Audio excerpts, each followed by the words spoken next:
Здравейте хора, това е трета част на нашия мини влог. И така че ще изпробваме сега и това матово червило, вижте го. Номер 3. Да не говорим, че имаме много малко. Ето и как изглеждам с матово червило. И второто ни матово червило, номер 2. Ето и как изглеждам за второто ни четвъртото ни червило. Изтриваме с мокра кърпа, както винаги. Ето и изтриването й. Извинете ме хора, не изпробвах този гланс на Beauty.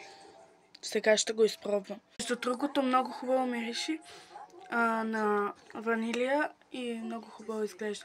Абонирайте се за мен и лайкнете в видеото.